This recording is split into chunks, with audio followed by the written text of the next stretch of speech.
ॐ शनैश्चराय नमः। ॐ शान्ताय नमः। ॐ सर्वाभीष्टप्रदायिने नमः।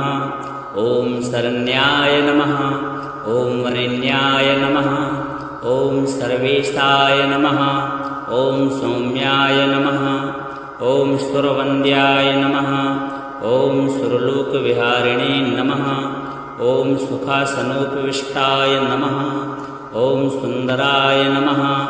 ॐ घनाय नमः। ॐ घनरूपाय नमः। ॐ घनाभरणधारिणे नमः। ॐ घनसारविलेपाय नमः। ॐ खद्योताय नमः। ॐ मन्दाय नमः। ॐ मन्दचेष्टाय नमः। ॐ महनीयगुणात्मने नमः। ॐ मर्त्यपावनपदाय नमः। ॐ महेशाय नमः।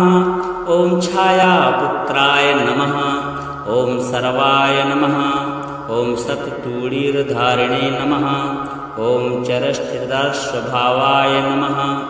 ॐ अचञ्चलाय नमः। ॐ नीलवर्णाय नमः। ॐ नित्याय नमः। ॐ नीलाञ्जननिभाय नमः। ॐ नीलाम्बरविभूषणाय नमः। ॐ निश्चलाय नमः। ॐ वेद्याय नमः।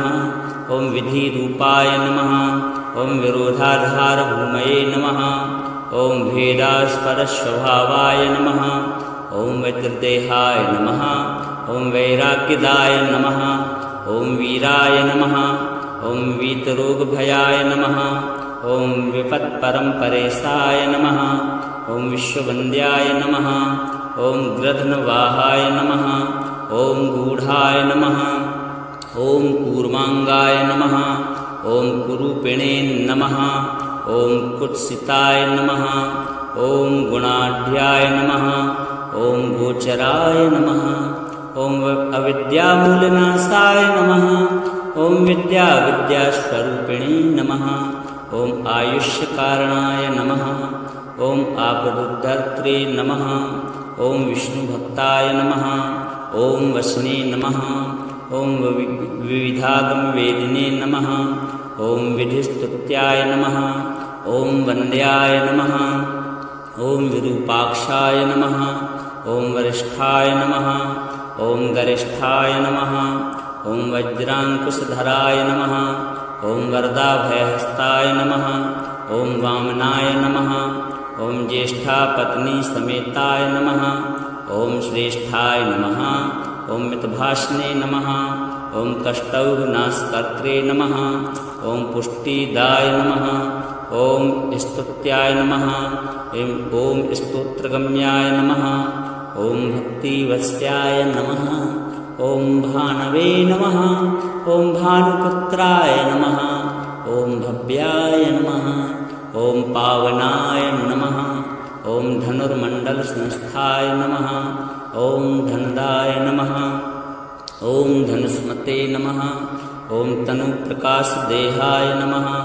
ॐ तामसाय नमः। ॐ अशेषजनवन्द्याय नमः। ॐ विशेषफलदायिने नमः। ॐ वशीकृतजनेशाय नमः। ॐ पशूनां पतये नमः। ॐ खेचराय नमः।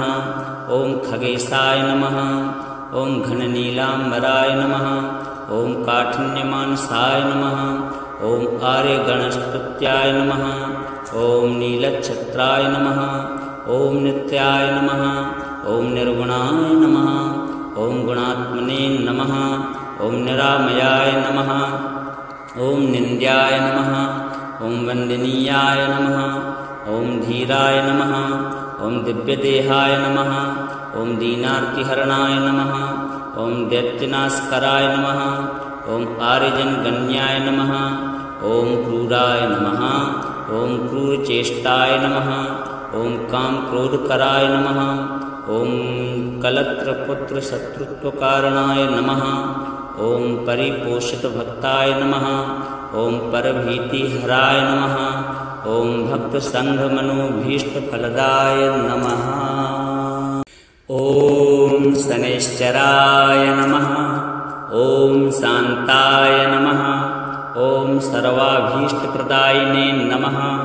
ॐ शरण्याय नमः ॐ वरेण्याय नमः ॐ सर्वेशाय नमः ॐ सौम्याय नमः ॐ सुरवन्द्याय नमः ॐ सुरलोकविहारिणे नमः ॐ सुखासनोपविष्टाय नमः ॐ सुन्दराय नमः ॐ घनाय नमः ॐ घनरूपाय नमः ॐ घनाभरणधारिणे नमः ॐ घनसारविलेपाय नमः ॐ खद्योताय नमः ॐ मन्दाय नमः ॐ मन्दचेष्टाय नमः ॐ महनीयगुणात्मने नमः ॐ मर्त्यपावनपदाय नमः ॐ महेशाय नमः ॐ छायापुत्राय नमः ॐ सर्वाय नमः ॐ सत्तूणीरधारिणे नमः ॐ चरस्थिरस्वभावाय नमः ॐ अचञ्चलाय नमः ॐ नीलवर्णाय नमः ॐ नित्याय नमः ॐ नीलाञ्जननिभाय नमः ॐ नीलाम्बरविभूषणाय नमः ॐ निश्चलाय नमः ॐ वेद्याय नमः ॐ विधिरूपाय नमः ॐ विरोधाधारभूमये नमः ॐ भेदास्पदस्वभावाय नमः ॐ वज्रदेहाय नमः ॐ वैराग्यदाय नमः ॐ वीराय नमः ॐ वीतरोगभयाय नमः ॐ विपत्परम्परेशाय नमः ॐ विश्ववन्द्याय नमः ॐ गृध्नवाहाय नमः ॐ गूढाय नमः ॐ कूर्माङ्गाय नमः ॐ कुरूपिणे नमः ॐ कुत्सिताय नमः ॐ गुणाढ्याय नमः ॐ गोचराय नमः ॐ अविद्यामूलनाशाय नमः ॐ विद्यास्वरूपिणे नमः ॐ आयुष्यकारणाय नमः ॐ आपदुद्धर्त्रे नमः ॐ विष्णुभक्ताय नमः ॐ वसने नमः ॐ विविधागमवेदिने नमः ॐ विधिस्तुत्याय नमः ॐ वन्द्याय नमः ॐ विरूपाक्षाय नमः ॐ वरिष्ठाय नमः ॐ गरिष्ठाय नमः ॐ वज्राङ्कुशधराय नमः ॐ वरदाभयहस्ताय नमः ॐ वामनाय नमः ॐ ज्येष्ठापत्नीसमेताय नमः ॐ श्रेष्ठाय नमः ॐ मितभाषणे नमः ॐ कष्टौघनाशकर्त्रे नमः ॐ पुष्टिदाय नमः ॐ स्तुत्याय नमः ॐ स्तोत्रगम्याय नमः ॐ भक्तिवत्स्याय नमः ॐ भानवे नमः ॐ भानुपुत्राय नमः ॐ भव्याय नमः ॐ पावनाय नमः ॐ धनुर्मण्डलसंस्थाय नमः ॐ धनदाय नमः ॐ धनुष्मते नमः ॐ तनुप्रकाशदेहाय नमः ॐ तामसाय नमः ॐ अशेषजनवन्द्याय नमः ॐ विशेषफलदायिने नमः ॐ वशीकृतजनेशाय नमः ॐ पशूनां पतये नमः ॐ खेचराय नमः ॐ खगेशाय नमः ॐ घननीलाम्बराय नमः ॐ काठिन्यमानसाय नमः ॐ आर्यगणस्तुत्याय नमः ॐ नीलच्छत्राय नमः ॐ नित्याय नमः ॐ निर्गुणाय नमः ॐ गुणात्मने नमः ॐ निरामयाय नमः ॐ निन्द्याय नमः ॐ वन्दनीयाय नमः ॐ धीराय नमः ॐ दिव्यदेहाय नमः ॐ दीनार्तिहरणाय नमः ॐ दैत्यनाशकराय नमः ॐ आर्यजनगण्याय नमः ॐ क्रूराय नमः ॐ क्रूरचेष्टाय नमः ॐ कामक्रोधकराय नमः ॐ कलत्रपुत्रशत्रुत्वकारणाय नमः ॐ परिपोषितभक्ताय नमः ॐ परभीतिहराय नमः ॐ भक्तसङ्घमनोभीष्टफलदाय नमः ॐ शनैश्चराय नमः ॐ शान्ताय नमः ॐ सर्वाभीष्टप्रदायिने नमः ॐ शरण्याय नमः ॐ वरेण्याय नमः ॐ सर्वेशाय नमः ॐ सौम्याय नमः ॐ सुरवन्द्याय नमः ॐ सुरलोकविहारिणे नमः। ॐ सुखासनोपविष्टाय नमः। ॐ सुन्दराय नमः। ॐ घनाय नमः। ॐ घनरूपाय नमः। ॐ घनाभरणधारिणे नमः। ॐ घनसारविलेपाय नमः। ॐ खद्योताय नमः। ॐ मन्दाय नमः। ॐ मन्दचेष्टाय नमः। ॐ महनीयगुणात्मने नमः। ॐ मर्त्यपावनपदाय नमः। ॐ महेशाय नमः। ॐ छायापुत्राय नमः। ॐ सर्वाय नमः। ॐ सत्तूणीरधारिणे नमः। ॐ चरस्थिरस्वभावाय नमः। ॐ अचञ्चलाय नमः। ॐ नीलवर्णाय नमः। ॐ नित्याय नमः। ॐ नीलाञ्जननिभाय नमः। ॐ नीलाम्बरविभूषणाय नमः। ॐ निश्चलाय नमः। ॐ वेद्याय नमः। ॐ विधिरूपाय नमः। ॐ विरोधाधारभूमये नमः। ॐ भेदास्पदस्वभावाय नमः। ॐ वज्रदेहाय नमः। ॐ वैराग्यदाय नमः। ॐ वीराय नमः। ॐ वीतरोगभयाय नमः। ॐ विपत्परम्परेशाय नमः। ॐ विश्ववन्द्याय नमः। ॐ गृध्नवाहाय नमः। ॐ गूढाय नमः। ॐ कूर्माङ्गाय नमः। ॐ कुरूपिणे नमः। ॐ कुत्सिताय नमः। ॐ गुणाढ्याय नमः। ॐ गोचराय नमः। ॐ अविद्यामूलनाशाय नमः। ॐ विद्यास्वरूपिणे नमः। ॐ आयुष्यकारणाय नमः। ॐ आपदुद्धर्त्रे नमः। ॐ विष्णुभक्ताय नमः। ॐ वसने नमः। ॐ विविधागमवेदिने नमः। ॐ विधिस्तुत्याय नमः।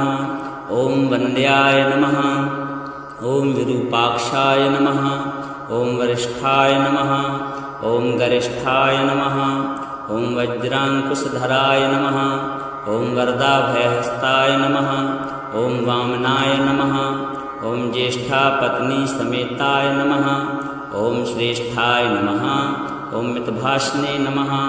ॐ कष्टौघनाशकर्त्रे नमः। ॐ पुष्टिदाय नमः। ॐ स्तुत्याय नमः। ॐ स्तोत्रगम्याय नमः। ॐ भक्तिवत्स्याय नमः। ॐ भानवे नमः। ॐ भानुपुत्राय नमः। ॐ भव्याय नमः।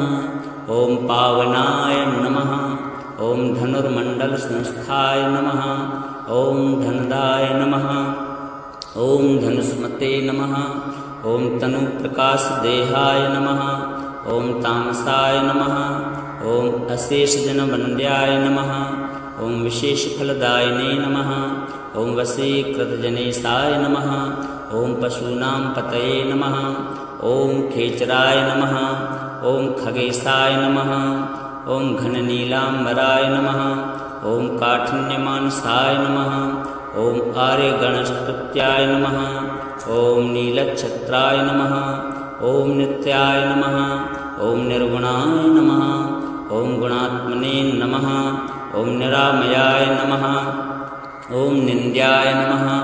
ॐ वन्दनीयाय नमः। ॐ धीराय नमः। ॐ दिव्यदेहाय नमः। ॐ दीनार्तिहरणाय नमः। ॐ दैत्यनाशकराय नमः। ॐ आर्यजनगण्याय नमः। ॐ क्रूराय नमः। ॐ क्रूरचेष्टाय नमः। ॐ कामक्रोधकराय नमः। ॐ कलत्रपुत्रशत्रुत्वकारणाय नमः। ॐ परिपोषितभक्ताय नमः। ॐ परभीतिहराय नमः।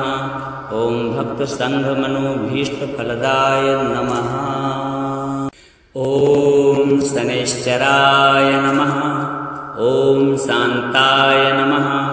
ॐ सर्वाभीष्टप्रदायिने नमः। ॐ शरण्याय नमः। ॐ वरेण्याय नमः। ॐ सर्वेशाय नमः। ॐ सौम्याय नमः। ॐ सुरवन्द्याय नमः। ॐ सुरलोकविहारिणे नमः। ॐ सुखासनोपविष्टाय नमः। ॐ सुन्दराय नमः। ॐ घनाय नमः। ॐ घनरूपाय नमः ॐ घनाभरणधारिणे नमः ॐ घनसारविलेपाय नमः ॐ खद्योताय नमः ॐ मंदाय नमः ॐ मंदचेष्टाय नमः ॐ महनीयगुणात्मने नमः ॐ मर्तिपावनपदाय नमः ॐ महेशाय नमः ॐ छायापुत्राय नमः ॐ सर्वाय नमः ॐ सत्तूणीरधारिणे नमः ॐ चरस्थिरस्वभावाय नमः ॐ अचञ्चलाय नमः ॐ नीलवर्णाय नमः ॐ नित्याय नमः ॐ नीलाञ्जननिभाय नमः ॐ नीलाम्बरविभूषणाय नमः ॐ निश्चलाय नमः ॐ वेद्याय नमः ॐ विधिरूपाय नमः ॐ विरोधाधारभूमये नमः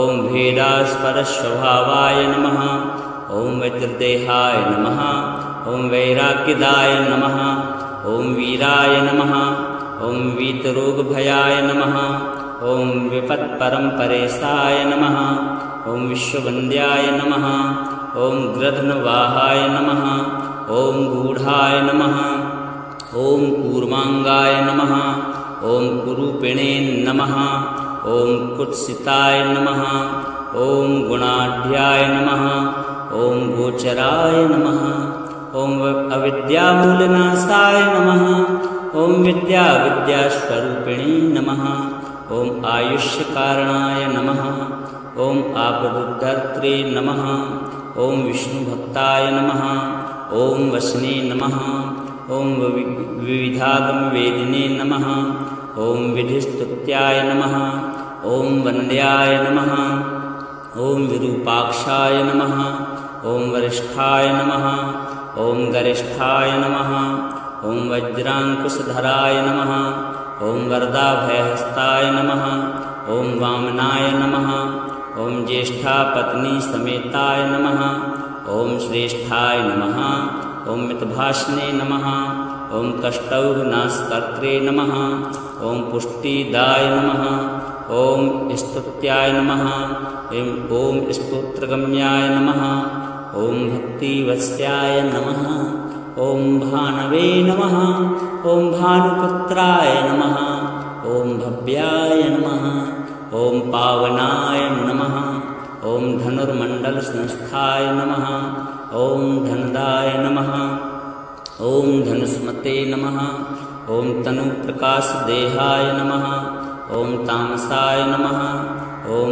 अशेषजनवन्द्याय नमः ॐ विशेषफलदायिने नमः ॐ वशीकृतजनेशाय नमः ॐ पशूनां पतये नमः ॐ खेचराय नमः ॐ खगेशाय नमः ॐ घननीलाम्बराय नमः ॐ काठिन्यमानसाय नमः ॐ आर्यगणस्तुत्याय नमः ॐ नीलच्छत्राय नमः ॐ नित्याय नमः ॐ निर्गुणाय नमः ॐ गुणात्मने नमः ॐ निरामयाय नमः ॐ निन्द्याय नमः ॐ वन्दनीयाय नमः ॐ धीराय नमः ॐ दिव्यदेहाय नमः ॐ दीनार्तिहरणाय नमः ॐ दैत्यनाशकराय नमः ॐ आर्यजनगण्याय नमः ॐ क्रूराय नमः ॐ क्रूरचेष्टाय नमः ॐ कामक्रोधकराय नमः ॐ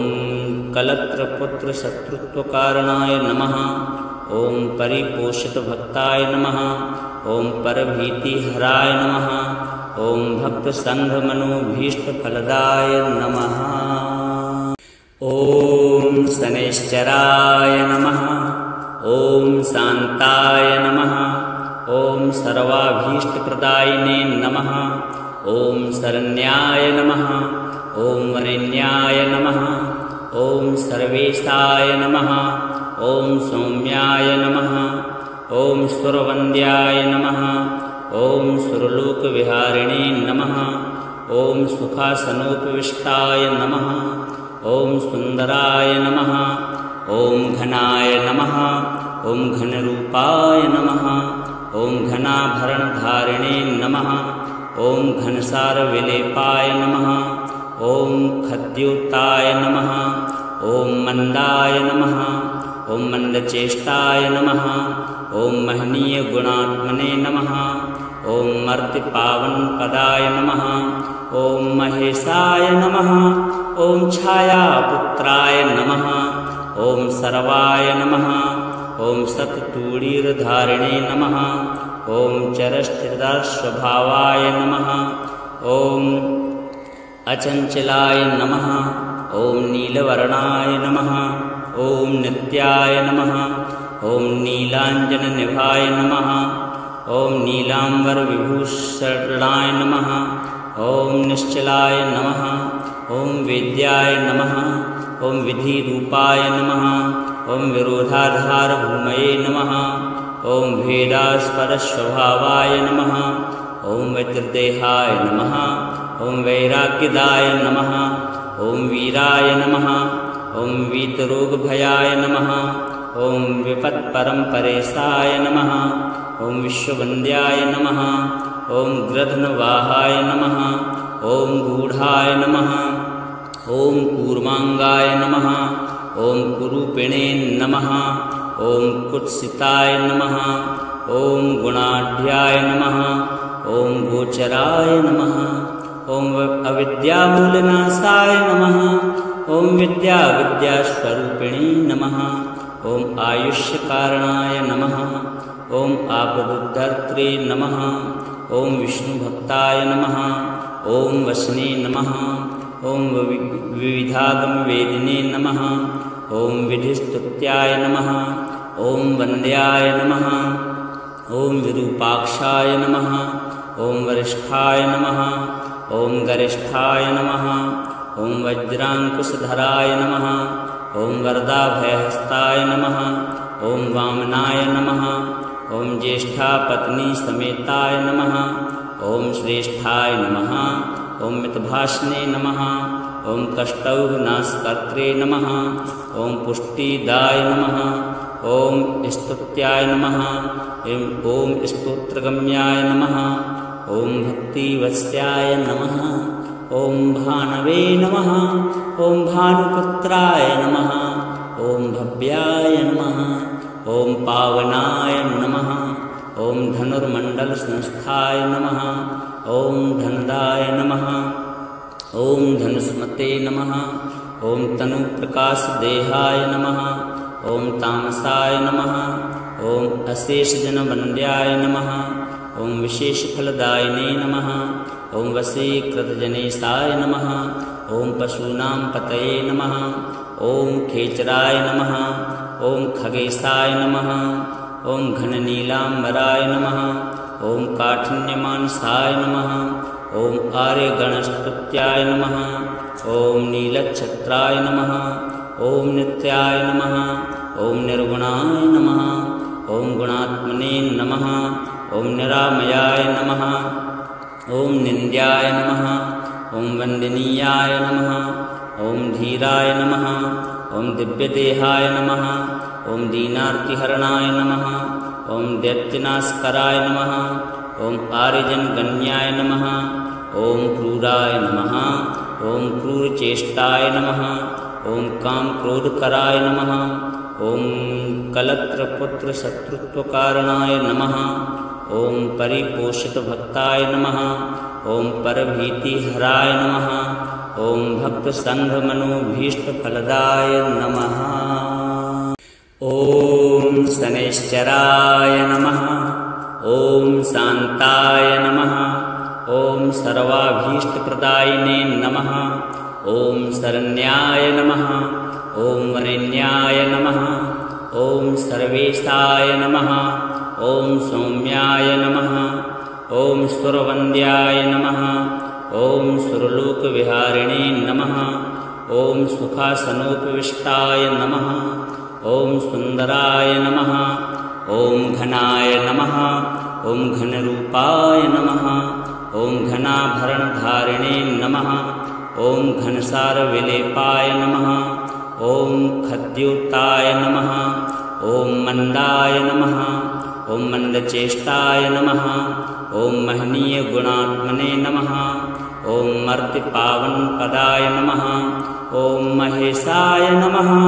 ॐ छायापुत्राय नमः ॐ सर्वाय नमः ॐ सत्तूणीरधारिणे नमः ॐ चरस्थिरस्वभावाय नमः ॐ अचञ्चलाय नमः ॐ नीलवर्णाय नमः ॐ नित्याय नमः ॐ नीलाञ्जननिभाय नमः ॐ नीलाम्बरविभूषणाय नमः ॐ निश्चलाय नमः ॐ वेद्याय नमः ॐ विधिरूपाय नमः ॐ विरोधाधारभूमये नमः ॐ भेदास्पदस्वभावाय नमः ॐ वज्रदेहाय नमः ॐ वैराग्यदाय नमः ॐ वीराय नमः ॐ वीतरोगभयाय नमः ॐ विपत्परम्परेशाय नमः ॐ विश्ववन्द्याय नमः ॐ गृध्नवाहाय नमः ॐ गूढाय नमः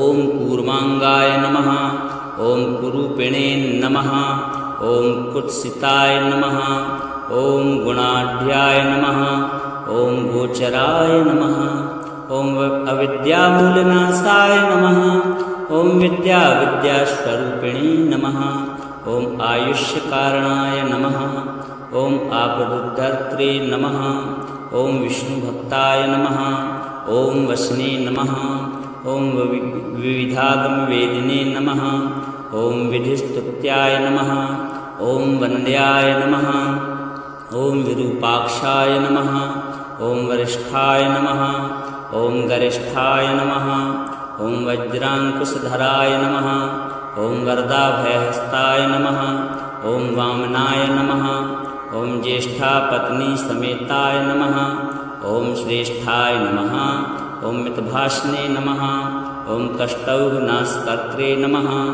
ॐ पुष्टिदाय नमः ॐ स्तुत्याय नमः ॐ स्तोत्रगम्याय नमः ॐ भक्तिवत्स्याय नमः ॐ भानवे नमः ॐ भानुपुत्राय नमः ॐ भव्याय नमः ॐ पावनाय नमः ॐ धनुर्मण्डलसंस्थाय नमः ॐ धनदाय नमः ॐ धनुस्मते नमः ॐ तनुप्रकाशदेहाय नमः ॐ तामसाय नमः ॐ अशेषजनवन्द्याय नमः ॐ विशेषफलदायिने नमः ॐ वशीकृतजनेशाय नमः ॐ पशूनां पतये नमः ॐ खेचराय नमः ॐ खगेशाय नमः ॐ घननीलाम्बराय नमः ॐ काठिन्यमानसाय नमः ॐ आर्यगणस्तुत्याय नमः ॐ नीलच्छत्राय नमः ॐ नित्याय नमः ॐ निर्गुणाय नमः ॐ गुणात्मने नमः ॐ निरामयाय नमः ॐ निन्द्याय नमः ॐ वन्दनीयाय नमः ॐ धीराय नमः ॐ दिव्यदेहाय नमः ॐ दीनार्तिहरणाय नमः ॐ दैत्यनाशकराय नमः ॐ आर्यजनगण्याय नमः ॐ क्रूराय नमः ॐ क्रूरचेष्टाय नमः ॐ कामक्रोधकराय नमः ॐ कलत्रपुत्रशत्रुत्वकारणाय नमः ॐ परिपोषितभक्ताय नमः ॐ परभीतिहराय नमः ॐ भक्तसङ्घमनोभीष्टफलदाय नमः ॐ शनैश्चराय नमः ॐ शान्ताय नमः ॐ सर्वाभीष्टप्रदायिने नमः ॐ शरण्याय नमः ॐ वरेण्याय नमः ॐ सर्वेशाय नमः ॐ सौम्याय नमः ॐ सुरवन्द्याय नमः ॐ सुरलोकविहारिणे नमः ॐ सुखासनोपविष्टाय नमः ॐ सुन्दराय नमः ॐ घनाय नमः ॐ घनरूपाय नमः ॐ घनाभरणधारिणे नमः ॐ घनसारविलेपाय नमः ॐ खद्योताय नमः ॐ मन्दाय नमः ॐ मन्दचेष्टाय नमः ॐ महनीयगुणात्मने नमः ॐ मर्त्यपावनपदाय नमः ॐ महेशाय नमः ॐ छायापुत्राय नमः ॐ सर्वाय नमः ॐ सत्तूणीरधारिणे नमः ॐ चरस्थिरस्वभावाय नमः। ॐ अचञ्चलाय नमः। ॐ नीलवर्णाय नमः। ॐ नित्याय नमः। ॐ नीलाञ्जननिभाय नमः। ॐ नीलाम्बरविभूषणाय नमः। ॐ निश्चलाय नमः। ॐ वेद्याय नमः। ॐ विधिरूपाय नमः। ॐ विरोधाधारभूमये नमः। ॐ भेदास्पदस्वभावाय नमः। ॐ वज्रदेहाय नमः। ॐ वैराग्यदाय नमः। ॐ वीराय नमः। ॐ वीतरोगभयाय नमः। ॐ विपत्परम्परेशाय नमः। ॐ विश्ववन्द्याय नमः। ॐ गृध्नवाहाय नमः। ॐ गूढाय नमः। ॐ कूर्माङ्गाय नमः। ॐ कुरूपिणे नमः। ॐ कुत्सिताय नमः। ॐ गुणाढ्याय नमः। ॐ गोचराय नमः। ॐ अविद्यामूलनाशाय नमः। ॐ विद्यास्वरूपिणे नमः। ॐ आयुष्यकारणाय नमः। ॐ आपदुद्धर्त्रे नमः। ॐ विष्णुभक्ताय नमः। ॐ वसने नमः। ॐ विविधागमवेदिने नमः। ॐ विधिस्तुत्याय नमः। ॐ वन्द्याय नमः। ॐ विरूपाक्षाय नमः। ॐ वरिष्ठाय नमः। ॐ गरिष्ठाय नमः। ॐ वज्राङ्कुशधराय नमः। ॐ वरदाभयहस्ताय नमः। ॐ वामनाय नमः। ॐ ज्येष्ठापत्नीसमेताय नमः। ॐ श्रेष्ठाय नमः। ॐ मितभाषणे नमः। ॐ कष्टौघनाशकर्त्रे नमः। ॐ पुष्टिदाय नमः। ॐ स्तुत्याय नमः। ॐ स्तोत्रगम्याय नमः। ॐ भक्तिवत्स्याय नमः। ॐ भानवे नमः। ॐ भानुपुत्राय नमः। ॐ भव्याय नमः। ॐ पावनाय नमः। ॐ धनुर्मण्डलसंस्थाय नमः। ॐ धनदाय नमः। ॐ धनुस्मते नमः। ॐ तनुप्रकाशदेहाय नमः। ॐ तामसाय नमः। ॐ अशेषजनवन्द्याय नमः। ॐ विशेषफलदायिने नमः। ॐ वशीकृतजनेशाय नमः। ॐ पशूनां पतये नमः। ॐ खेचराय नमः। ॐ खगेशाय नमः। ॐ घननीलाम्बराय नमः। ॐ काठिन्यमानसाय नमः। ॐ आर्यगणस्तुत्याय नमः। ॐ नीलच्छत्राय नमः। ॐ नित्याय नमः। ॐ निर्गुणाय नमः। ॐ गुणात्मने नमः। ॐ निरामयाय नमः। ॐ निन्द्याय नमः। ॐ वन्दनीयाय नमः। ॐ धीराय नमः। ॐ दिव्यदेहाय नमः। ॐ दीनार्तिहरणाय नमः। ॐ दैत्यनाशकराय नमः। ॐ आर्यजनगण्याय नमः। ॐ क्रूराय नमः। ॐ क्रूरचेष्टाय नमः। ॐ कामक्रोधकराय नमः। ॐ कलत्रपुत्रशत्रुत्वकारणाय नमः। ॐ परिपोषितभक्ताय नमः। ॐ परभीतिहराय नमः। ॐ भक्तसङ्घमनोभीष्टफलदाय नमः।